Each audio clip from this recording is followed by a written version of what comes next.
And welcome Hi. everyone here. Here today we are with Gabriel, CEO at Works in Chin Rangers. Please, guys, introduce yourselves. Go ahead, Rodrigo, you go Tim. first. Oh. Okay, I'll go first. Hi.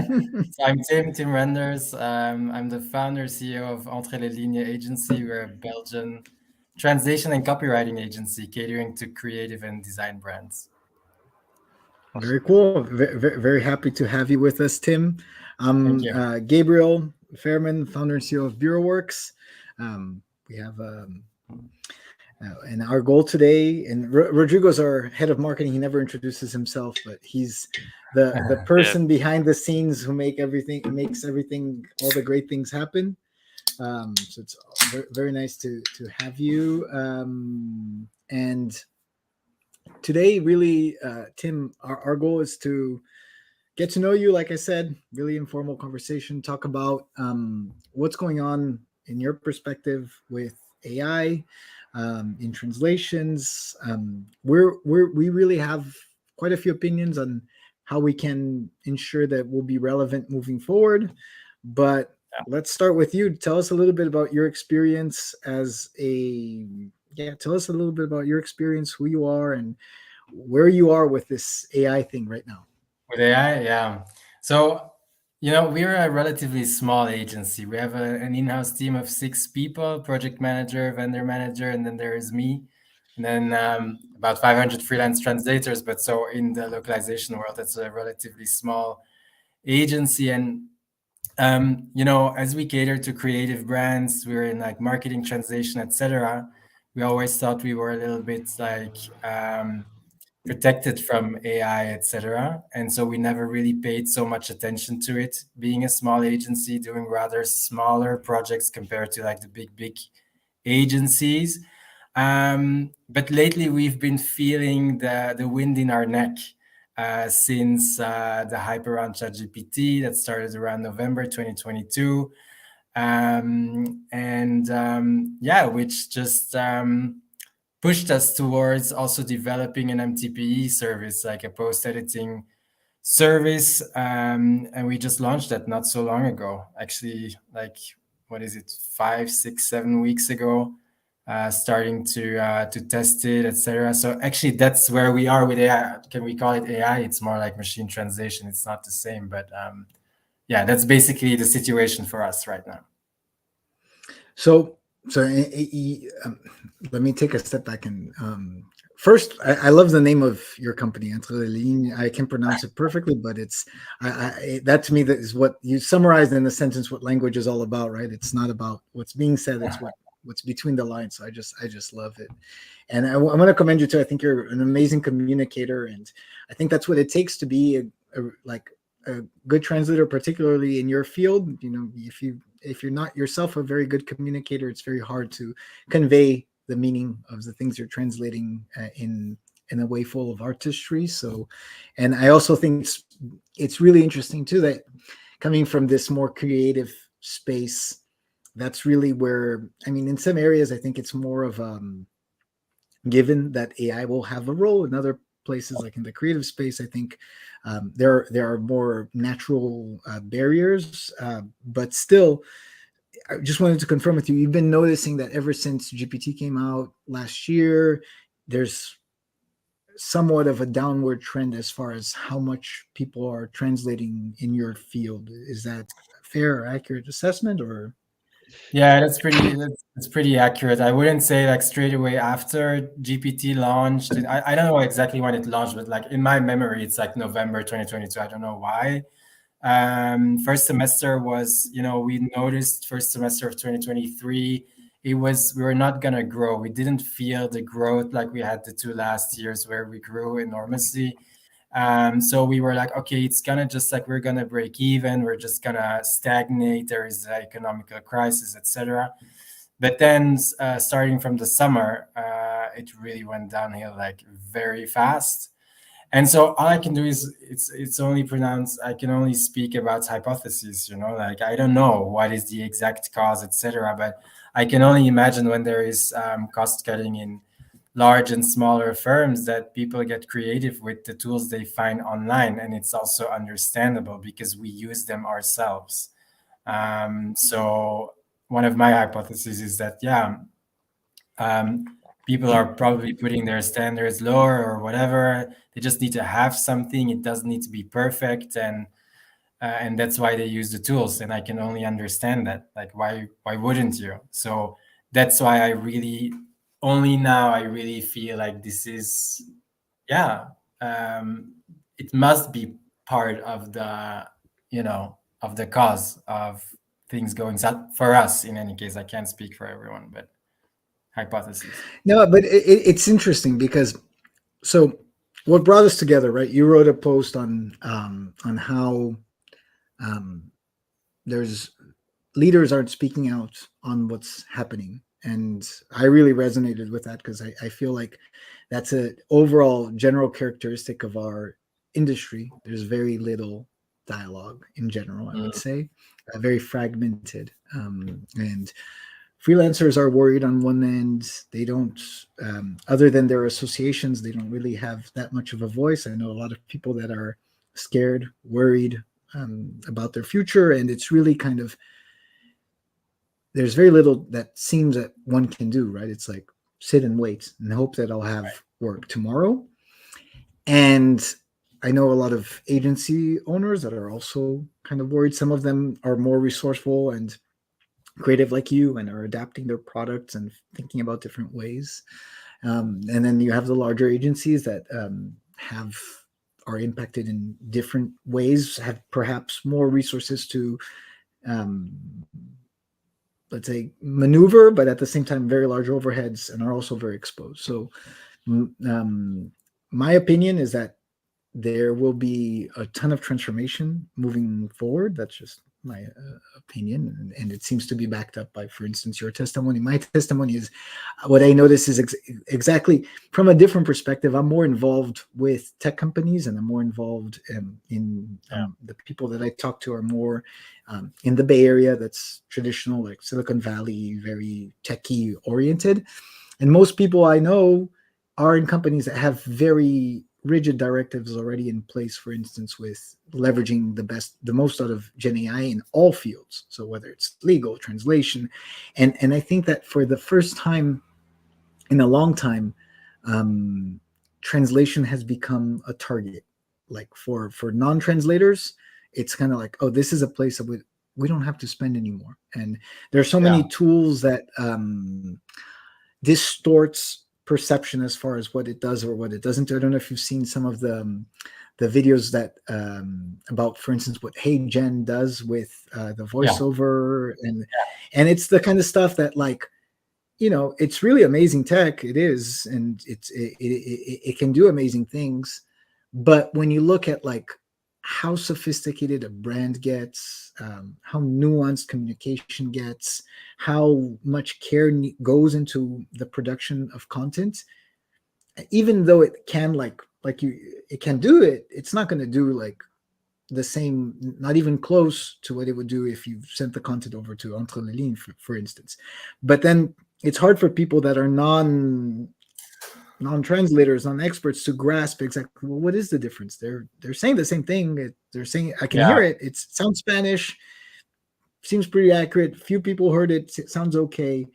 But can you talk a little bit about that? Yeah, I mean, I totally feel what you say, and I think it's, like, even, I mean, me being from the industry, I'm so excited about ChatGPT, right? I love playing with it. I love brainstorming with it, like structuring ideas, etc. And um, I think people from the industry, from the language industry, they see quicklier where it flaws. They see quicklier where it doesn't. Like, I don't have a trained eye in ChatGPT, but obviously I can see which LinkedIn posts are written with it. You can already see what is very generic. And I think it will become, more and more people will start to recognize it, and you feel this kind of soullessness in it. But I think, like, people from outside of the industry um, are still like excited about the product, but I think it will just take a little bit more time to see for them that it's not exactly the same what they need, and that they can't just like publish it for big campaigns or whatever. They already see it now. And also the funny thing is, like, I mean, I'm contradicting myself a little bit, but we work with like a big tech company. They're pretty creative in what they do in their communication, etc. They have big localization teams. They're not interested in working with AI, even though they're a tech company. So that's, again, it's like somewhat contradictory, opposed to what I said before, that it's a threat. But then you see people, mature companies who have mature localization teams, they will advise against it, and they will refuse to work with it. And they will even refuse to work with bigger companies that do like 360 all languages, and they will go for niche agencies like our agency that just focus on a few languages, but that really will go in depth, because for them, the design of their language is so important. Oh, I was distracted by the banner. But Yeah. yeah, so No, I hear you, but I think we're reaching something that I think is key about the discussion, is that you mentioned about the, and I resonate with everything you're saying, but I think for a lot of people, right, it's kind of like this to be or not to be, this diametrical thing. Like, do I use AI or do I not use AI? Do I send it to AI and that's it, or do I send it to a human? And the space that we're trying to explore as a company is really the space in between. It's like, where can we come together, right? And it's interesting to me how narrow-minded everybody in the end tends to be about this, because when I talk to execs, for instance, it's typically an all or nothing approach. It's not kind of like, oh, we can use this to improve the process. No, it's like this will replace the current process. Typically, it's like this very narrow-minded mentality. Same thing, even with translators, I noticed exactly that. It's like, I have my way of translating, either without a cat tool or with a cat tool. It took me a long time to figure out. And I don't want to work with this thing that's going to be intrusive in my work. I'm going to deny it until I have no longer a way of doing so. And again, we're trying as a product to explore this middle ground. And if you're okay with it, I'll show you what we're describing, and I'd love to hear your thoughts. And Tim, the main language pair that you translate at Entre les Lignes, the main languages would be like Dutch, French, and English, those three. Is it more into English, more into Dutch and French? Like, what's your... I think it's like probably 50-50, like into Dutch and into French. That will be the two 50-50 target languages that are the most common for us. Yeah. Into Dutch and into French. Okay. Into Dutch and into French, yeah. Let me share my screen, and we'll get started. All right. Can everybody see my screen? I hope so. You can see my screen, Tim? Yes. Rodrigo? Cool. Perfect. Yes, perfect. All right. So this is BWX, Tim. It's our TMS, and I'm not going to go over like what it does, what it doesn't do. I'm going to focus on exactly where our conversation is, which is this intersection between humans and machines, and how can we make something productive of this, right? So I'll create a project here, and I'll do it I'll do it just into French and Dutch so that we can play around with it, and you can tell us what you think. So here I am creating a project. Let me remove these languages that are my standard ones in my demos, and let me add Dutch. Belgium or Netherlands, Tim? Belgium. Difference for you? Belgium, perfect. And French, France, perfect. Demo, okay. And let's create this project. Remove this, perfect. All right, so we're creating a project, and I'll start with French, which I can be less embarrassed about than I'll be with my own lack of awareness and knowledge of Dutch. But let's open it here in our editor, and let me explain what the concept is and see what you think of it. So this is our homepage that we're looking at, and I picked it for a reason. I think that the copy is fairly imaginative. If I was the one who wrote it, so I hope it's fairly imaginative. So and it lends itself to problems with translation, right? So just to explain the mechanism, when I click on a given segment, what you see in blue here is coming from a machine translation. So when you talk about like PE feed, this is what would be coming from the machine translation. What you see here in yellow is the glossary. These are the terms that we can teach the engine. And we basically, you can guide me and we can teach the engine as it goes. And what you see here in its translation smells is a semantic verifier. So it's, in this case, it's picking up an inconsistent terminology. It's saying the translation uses the word, how do you pronounce this? Réinventer. Réinventer, which means reinvent instead of reimagine. The correct translation of reimagine in French is réimaginer. I'll ask you, for instance, like, before I go into it. So in this case, for instance, notice that the AI feed is identical to the MT feed, but this is typically not the case. Typically, if I click on any given segment, this case it's coming from the TM, so it's going to be very similar. But if you look at this case, for instance, we will be able to pick up on changes from the machine translation to the AI. So what's happening is the AI is working as an extra level or extra layer over the MT, but the human is the guide. So let's say, for instance, here, if you were to change something here or guide something as far as terminology, anything that you would change?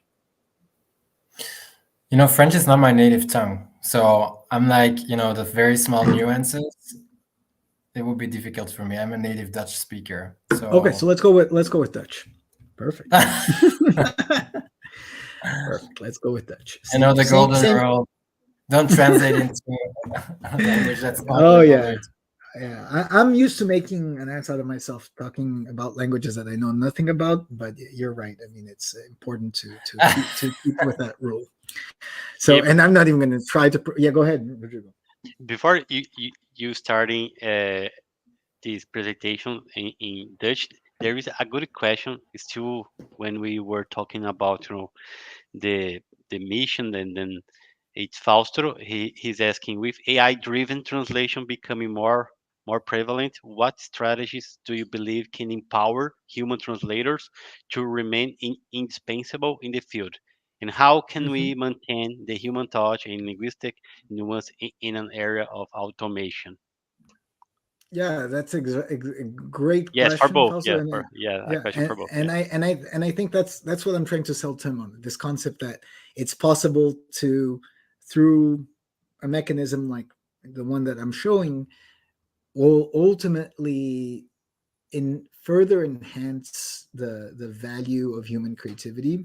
And what I'll try to by the end of our session, I'll try to sell Tim on the idea that it's possible to reinvent the translator as a language flow architect or engineer. So instead of being just passively, let's say, editing a feed, you're interacting with the feed.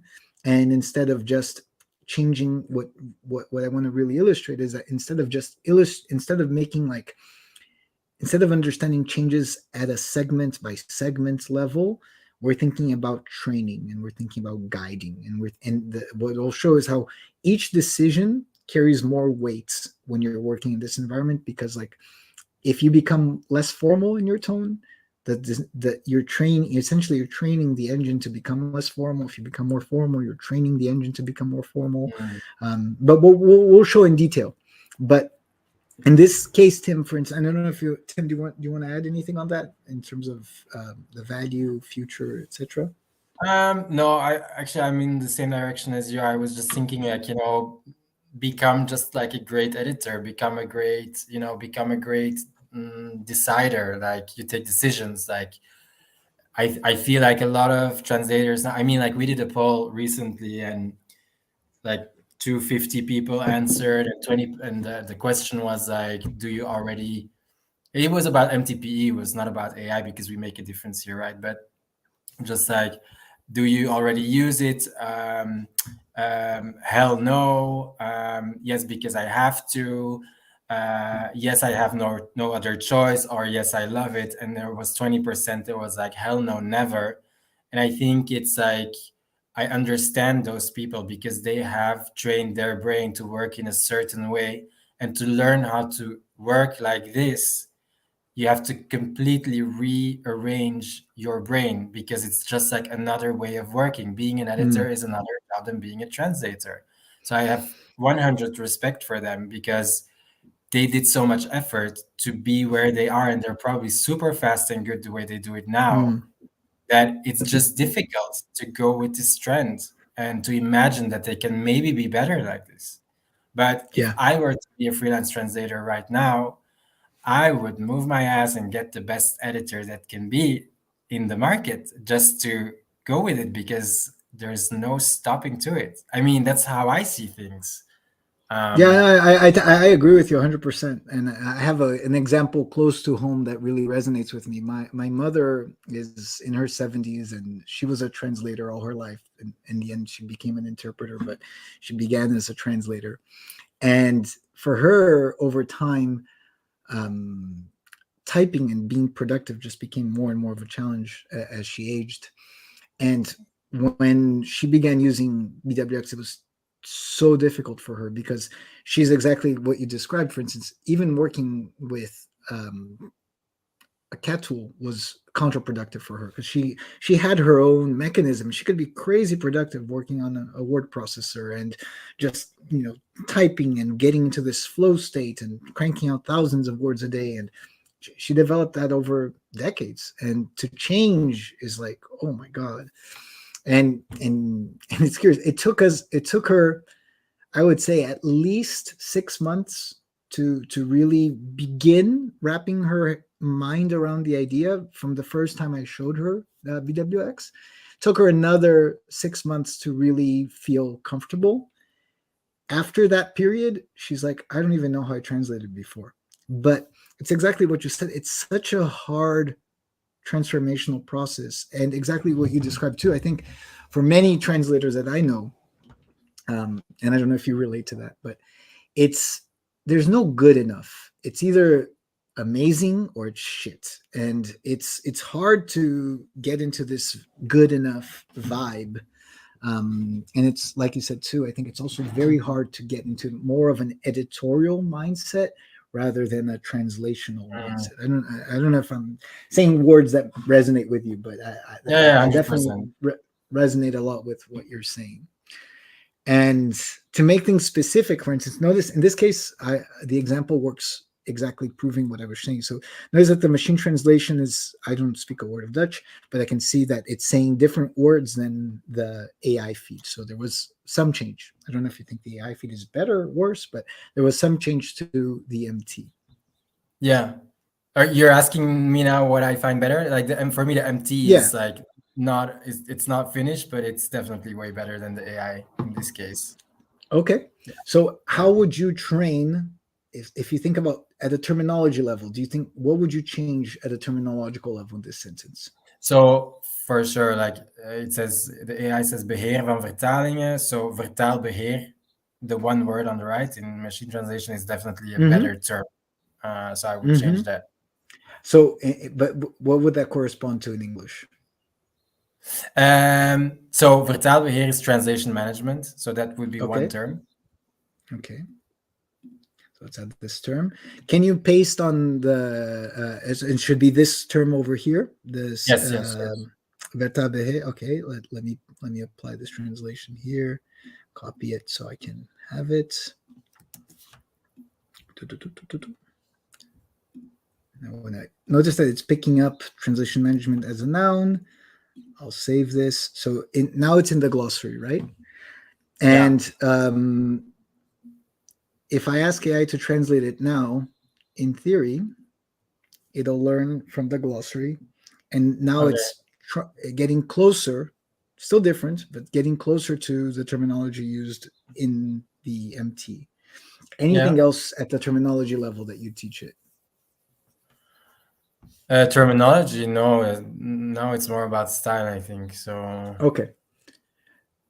So so like any changes that I can apply, any words that you'd like to remove, delete? yeah, I mean we can opnieuw volunteer.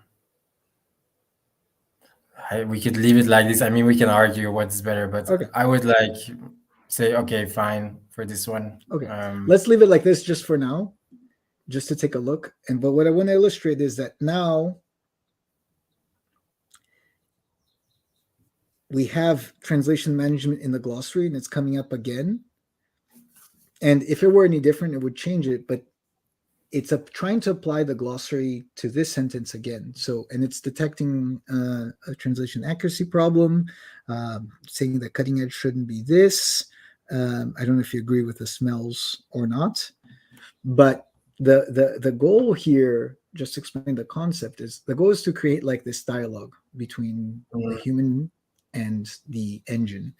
And what's happening in the background is that the engine is learning from your decisions, like you were saying, the editorial decisions. So if you teach it terms at the glossary level, that's the most literal teaching that happens. It'll always try to apply the glossary, and it'll change the wording if you need to. So a good example in French, for instance, let's say you teach it that you want to use tu as opposed to vous or the opposite, it'll keep the tone throughout.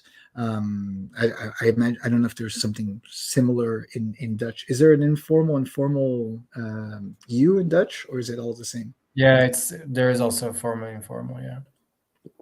Okay, so we can explore some examples there. But so there's learning happening at the term level, and that's let's say the learning that the machine most takes into account. And then there's learning happening at the segment level as well. So one thing that's in this case, for instance, we don't have a TM, but as we feed things to the TM, we're using that as context to guide the large language model. And in the background, what's happening is that the AI that's working here is powered by GPT 3.5 and GPT 4, different operations flowing to different models, so that in the end, you don't have to worry about the prompt engineering and copying and pasting content, but you're working with the large language model as a content facilitator. So I'm not sure if I'm explaining it well. Yeah. So let's say, for instance, in this scenario, right, I think that the key thing is if you and I'm sure that there are translations where this is just going to break down, and if it gets like super into transcreation and you're really changing the copy 100%. But for technical to technical creative translations, things that aren't like full on just rewrite this entirely, it can be pretty productive to have this, to be teaching it, right? Because the idea is if you teach it once, it'll know. And number one. Number two, the idea is because you have the translation smells feature, you always have like a second set of eyes looking at your work. You're still the decision maker. Like you can choose to ignore this translation issue, you can choose to apply it, but you're not working alone anymore. And another feature I think that's super important to realize too is that we have also the alternative suggestion feature, super simple, but the idea of providing the translator with an alternative suggestion for any given translation with an explanation. And I particularly like the explanation even more than the suggestions, because it gives you room for thought. It's like, I don't know if you think that the explanation is good or not, but just want to get your reactions on the concepts that we're talking about. Right. Yeah, I mean, I was thinking like, okay, if you're a trained translator, then you just like, you dig through it yourself. You don't need all of this. I see I see where it's useful when you're stuck on something, and that you can like pull in the help. I used to be a freelancer, and I would use it like this. I think my first thought was, okay, this shit is gonna distract me. Okay, but then, like if I had learned if I had learned to translate without this, then I would first think this is going to distract me, and I would only see the utility if I'm stuck on something. And then I would be like, Right. okay, this is great. Then we can kind of like brainstorm. Hey, what do you think? Whatever. No, no, no. Yeah, I mean, it's the first time I see this, so I'm just giving you my No, unfiltered no, I thoughts. agree with you, and I think that's exactly the drama of it. It's like I'm 100% sure that at first, for instance, if you're used to not working with this, it's going to slow you down. I mean, it's like anything, right? It's you have more information to deal with. You have all this, and I'm getting a translation accuracy error, and I don't agree with it. Why do I have this? Obviously, you can always like turn this stuff on and off in the editor as you please, but there is a lot of it that can potentially distract you. I think that's a very important point. I think the key thing that we're not seeing because we don't have a TM in this project is Yeah, the beauty of how it learns and right. how it can be, in this case we're getting them empty just as context, right? But as you add the terms and as you add the TM, and we're not working at the TMs, we're not just working with like matches that humans can use, because I don't know about you, but I personally don't like fuzzy matches at all. I think often they're harder to work with than just translating myself, Yeah, especially if it's like, yeah. So and in this case the fuzzy matches, they come resolved, right? So you don't have to worry about, okay, so where are the differences in the translation memory, and what do I need to apply? And notice here is a good example too with MT. Like MT didn't realize that the Bureau Works was a proper name, and it translated it. The AI figured it out and didn't translate it. So there's like this extra layer of thought that's going in, and mm, I'm like I translate myself with it all the time, and I know that I can be a lot more productive. But it's exactly what you say. It's like I can be more productive because I want to. I mean, I'm trying to be as flexible as I can to work within this framework. But I think it's exactly what you described with a lot of professionals that have put in so many years into figuring out a certain work dynamic and a work ethos. It's like, well, why should I change the way I work and become slower for maybe a full month until I can become faster? right, right. Yeah.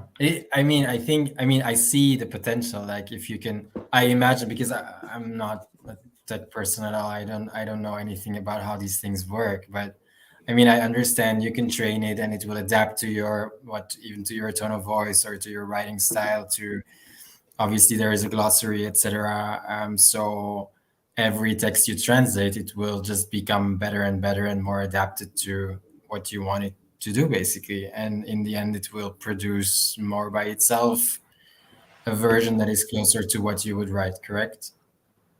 Yeah, that's correct. And it's a very personal engine. You're not training a GPT instance. The way it works is when you are in BWX, if you have an organizational unit, that's like the concept of a client for an agency. It could be like you could also just treat it as a vertical, like legal versus marketing or something like that. It's very flexible. But the Mm, key thing is when you go into translation memories and glossaries, this is the learning material. So you're not training, let's say, this random GPT instance. You're not sharing your data. You're training. The only thing that you're training are the TMs and the glossaries that you yourself are teaching. So yeah. that to me is the beauty of it. Exactly what you described is that like you can you can think about knowledge management in a way that makes sense to you. So now I'm just going to, let's say, split it up by vertical, or I have my own tone of voice and I use the same for all my clients. You can keep it all Yeah. together in a single TM.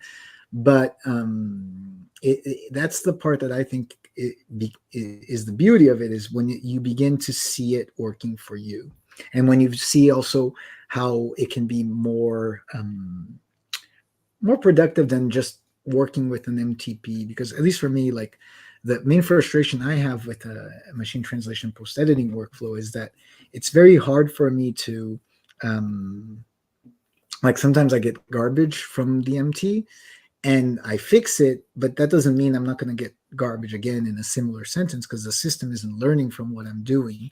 That's my Mhm. frustration around the MTP workflow.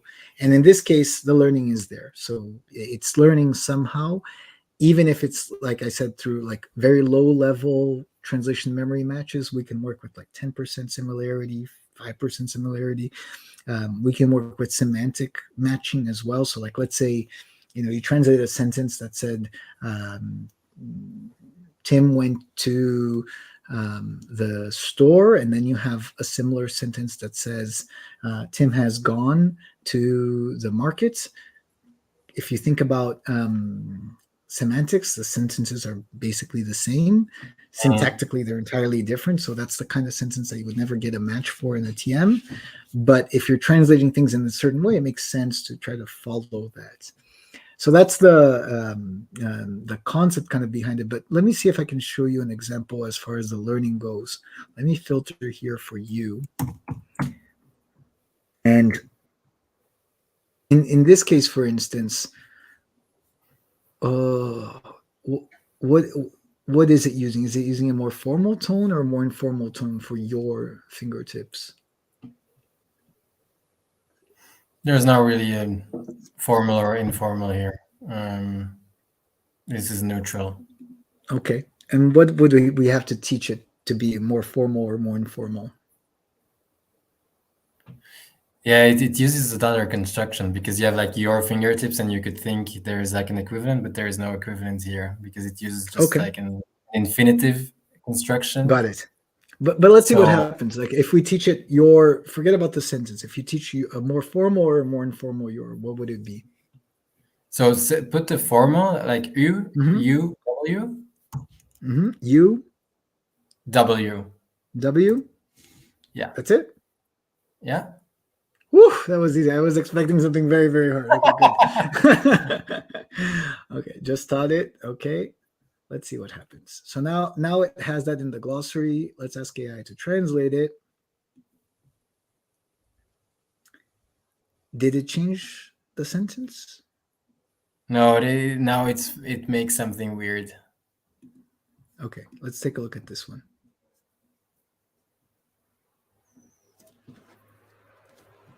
Is this Okay. does, Yeah. Yeah. Now this is the formal possessive. Yeah. right? And now in this case, it's matching. The MT is also formal in this case. Let's take a look in here. I think in this case, it's also implicit, right? Is it using the infinitive?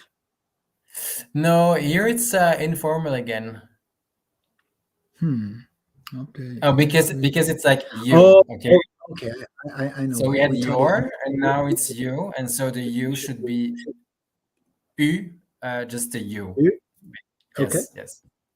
Let's replace it. Let's ask AI to translate it.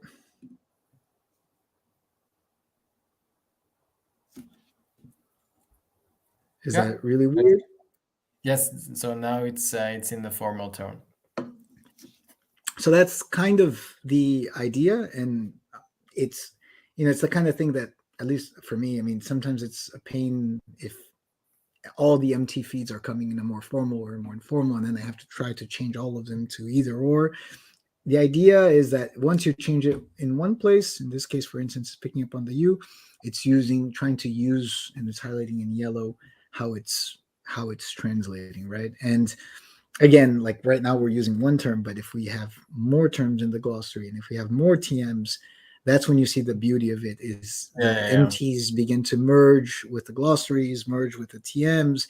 And then in theory, you can cut down, again, provided, exactly like you said, provided that you are um, trained or have your mind trained as an editor and not to translate, because again, the platform is flexible, right? You can go here as a translator and just say no, no, no, no, no, and just start typing from scratch. Right. You can do it. And the to me, the key thing is, how can people learn to work with the engine as opposed to work against the engine? And Right. that's a hard thing. I think I noticed for me as a tech user, I think, when I work with a tool, I get great results. When I work against it, it could be a great tool, I don't get such great results. Exactly. I mean, I had a testimonial from one of our freelance translators lately that just said, I mean, how he had really like honed his skill in MTPE, so not AI but MTPE, and how he leveraged that now, producing like up to 10,000 words a day. Like, and he kind of he pushed it so far. I mean, like these 10,000 words, we don't have to focus on like this output, but I mean how he gets to be extremely productive with just a way of working that he developed by also being able to offer lower rates to his end clients. But for him, like it's just like more productivity, more money. Don't want to just focus on the money here, but just he found a way that suits him, that he's happy with. And I think this is kind of, it's not MTPE, it's like kind of this combination. And I feel you will have to train yourself to see if you can, if this is your way, and if this can make you maybe better, faster, happier.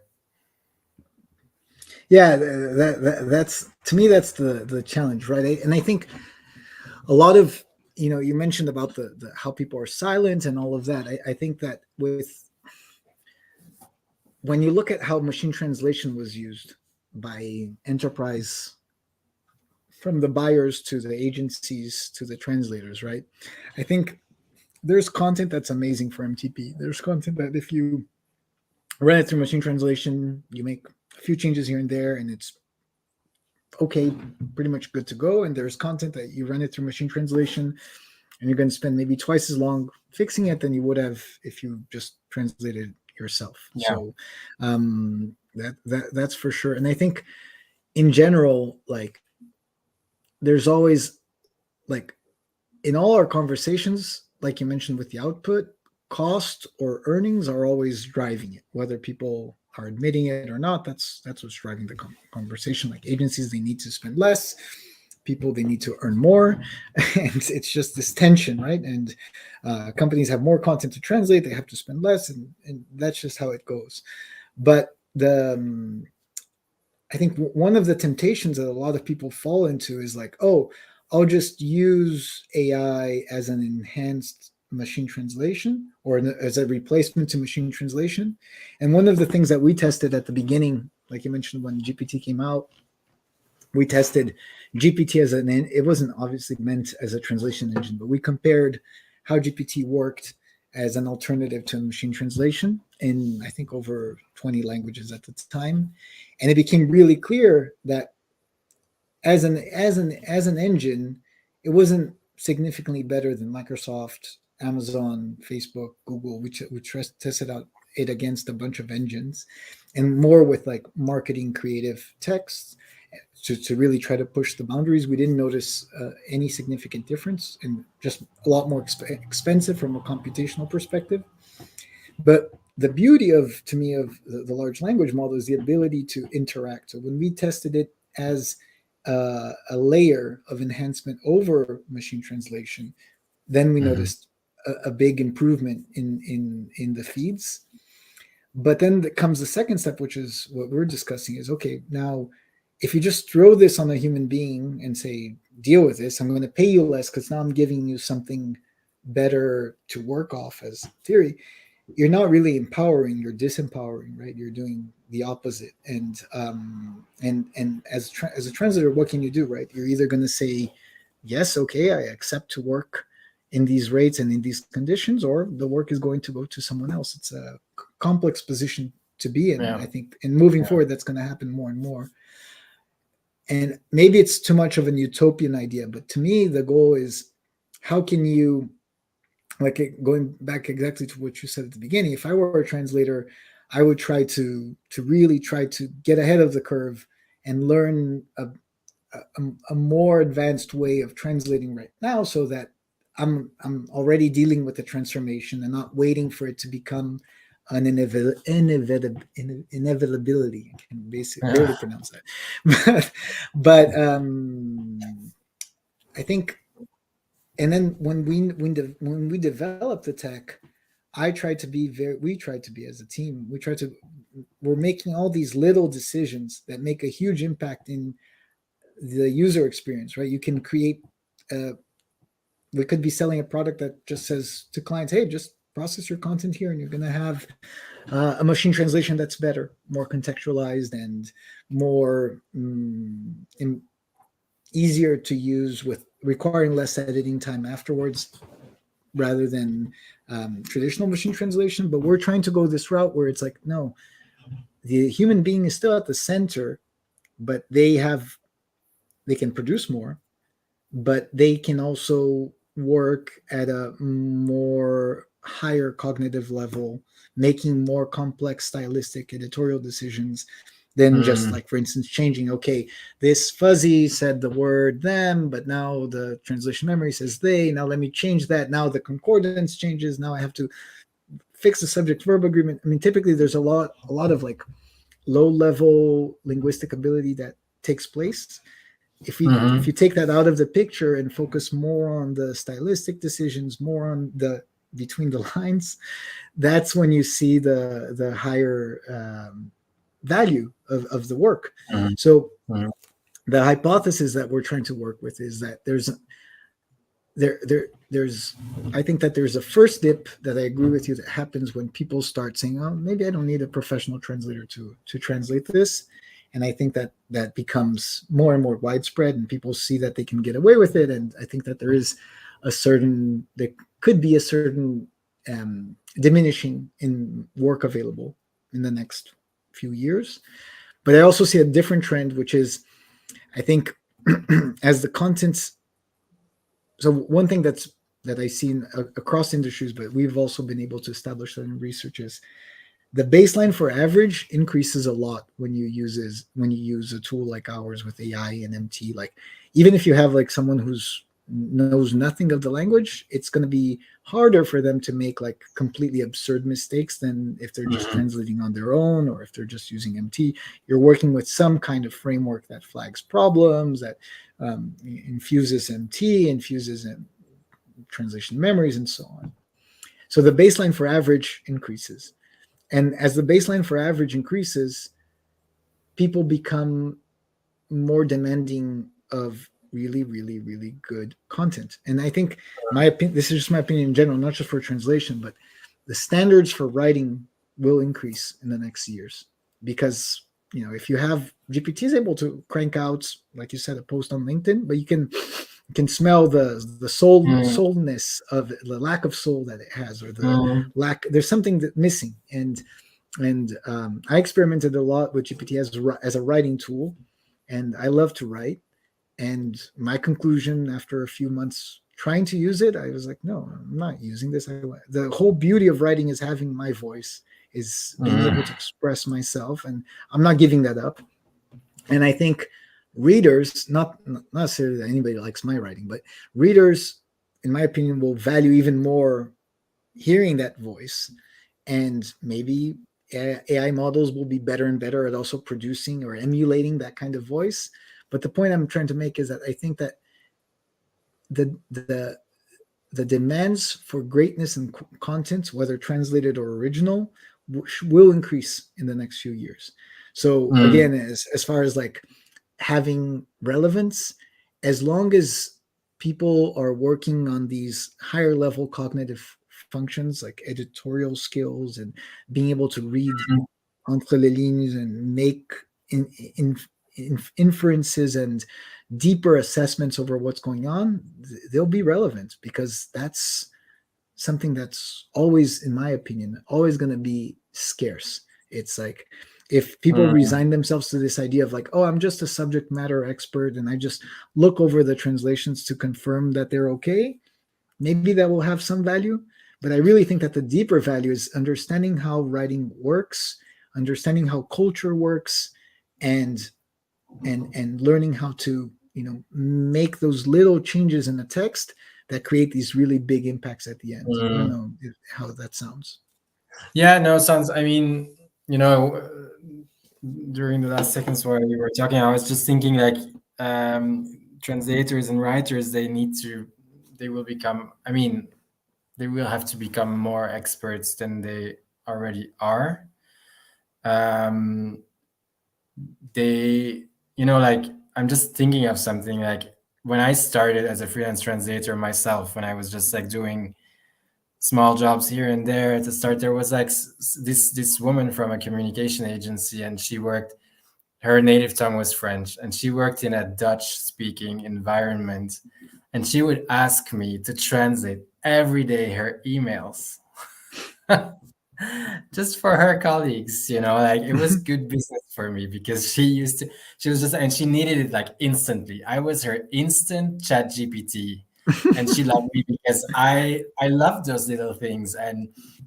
Um and so I just think like now, I mean, we still have the client, but we don't do those. I mean, like now as an agency, we don't do those little conversations anymore, not because we're too good for it, but just because she has discovered ChatGPT and DeepL, etc. So I think that's a good image. I mean, that I keep in my head, like texts like these will not be outsourced anymore to translators. You have to pay. It's just like it's become too easy for the machine.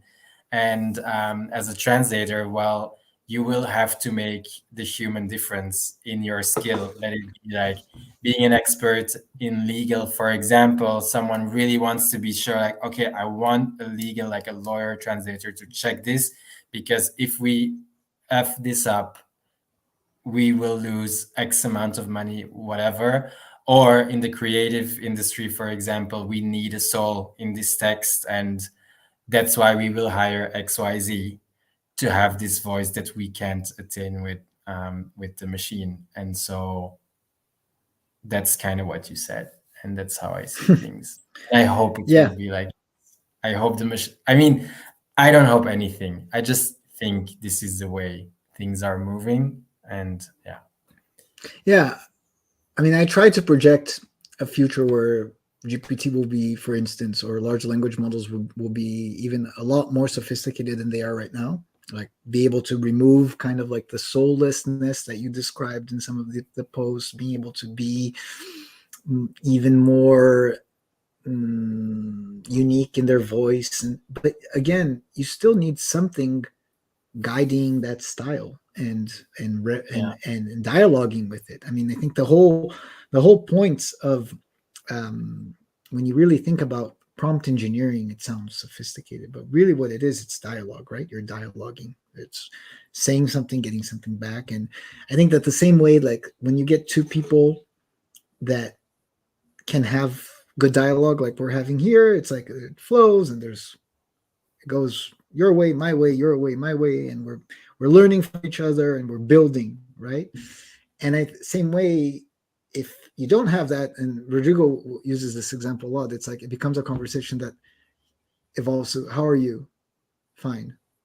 End of conversation, right? So you need intellectual sophistication to build interesting conversations. And if you, even with the sophistications of large language models, you need people who can facilitate those editorial conversations. And it's like, it's great, but maybe a little bit less provocative, maybe a little bit more nuanced, maybe a little bit more this or that.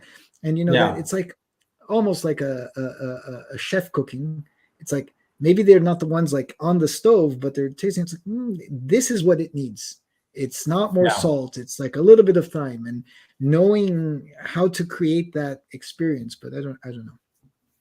No, I mean, I just this is what happens also with. I mean, I took a little master class in in prompting for ChatGPT in my spare time, and it's just like you just notice. But I think also when you're a linguist and you're involved a lot with language, you have like a great advantage to create great prompts because you can describe exactly what you want, etc. And the better you can describe it, the better you can communicate with it, the better your results will be that it will give you. So it's kind of like, so I see what you're saying.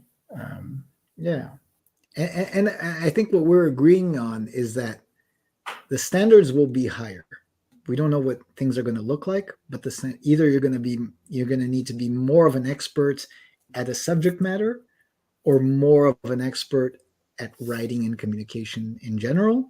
But go ahead, Uh, you're thinking about something. Yeah, no, I'm just like the standards will be higher, or like everything will just become like a gray mass, like mass production of text and pictures and whatever, and you will still need that extra skill to cut, like to make more noise than the rest to be seen. I agree.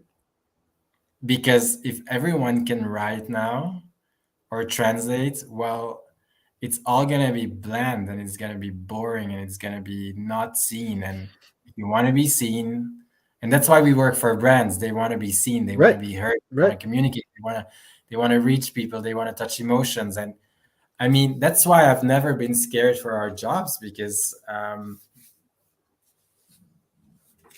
I mean, in general, yeah, I mean, and now I lost my train of thought, but yeah.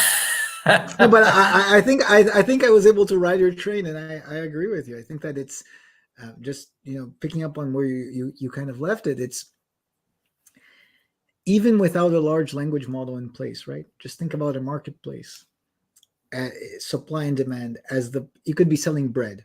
If everybody begins selling that bread, your bread needs something special for people to buy it. Otherwise, people will not buy your bread. Is it going to be a special condiment? Is it going to be a special process? Is it going to be extra soft? Is it going to be extra hard?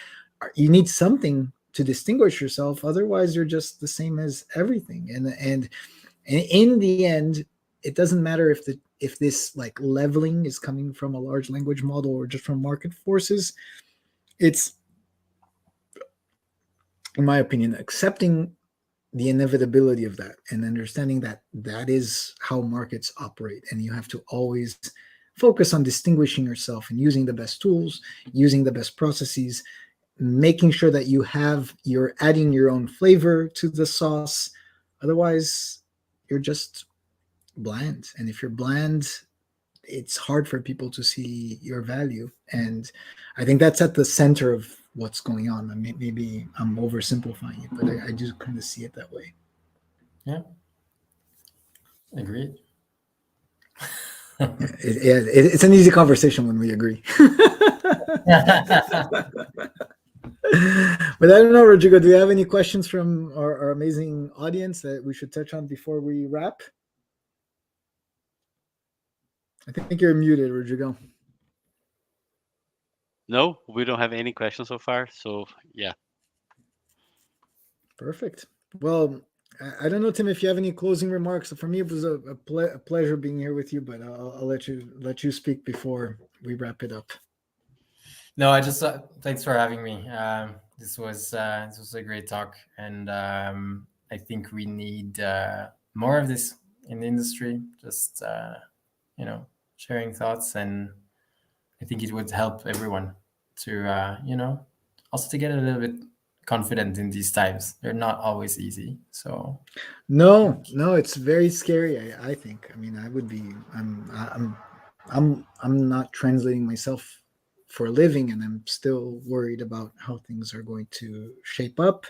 And I think in general, like I wrote an article about it in my Merging Minds about how, in my opinion, lack of dialogue was one of the main causes for machine translation to become, ultimately, I think for most translators, machine translation was a source of loss of income rather than more productivity, because essentially they began receiving translations from agencies paying lower rates, saying this was pre-translated by MT, basically. And in my opinion, if the dialogue had been better, we could have focused a lot more on, for instance, how do you pay for a post-editing job? Is it by log file? Is it by hours? Is it by combination? How do you measure effort? How do you measure, instead of talking about these things and figuring out standards that make sense and figuring out how to drive the best possible behavior, figuring out ways to educate people to say, like, this is how you work with MTP. You don't have to fix everything. You just make it a little bit better. You focus on just fixing mistakes as opposed to making everything sound Yeah. exactly your way, Yeah. or that mindset, the editorial mindset, and bringing people together. It kind of feels like in our space, everybody just kind of like retreats into this their own little hole and is like, just, I'm gonna make it out alive, I'm gonna make it out alive. And there's very little process of really communication going on. And in my opinion, when there's a lot of change, like we're not just experiencing but are going to experience even more, having that sense of not being alone, it changes everything, because then you're like, okay, other people are dealing with the same stuff, and you can learn, you can leverage. And that's what we hope with what we're doing, is really to try to promote some sense of community, and not just be like, yeah, we're just rolling out tech and use it or die. And it's really a matter of, understanding people, resonating with people, empathizing with people. And I think that's the risk. The risk that we have as a techno capitalist society is like losing sight of the humanness in all of us. So yeah, thank you so much for being here, Rodrigo. I don't know if you have any other concluding remarks, or Tim as well, but I really want to thank you, Tim. It was very, very cool conversation. My pleasure. Thank you for having me. Yes, thank you, Chin. A special thank you to Tin. I'm a big fan of your writing style and how you engage So your am I. audience. Big fan. Yes, yes, and also maybe we can host another panel about one of your posts about if translations buyers they are moving away from big agencies. It was a great conversation. I don't know if there is a link between our topic today, because you said the future companies they will demand more experts. Maybe this is one, but this is another topic. Maybe to a next webinar.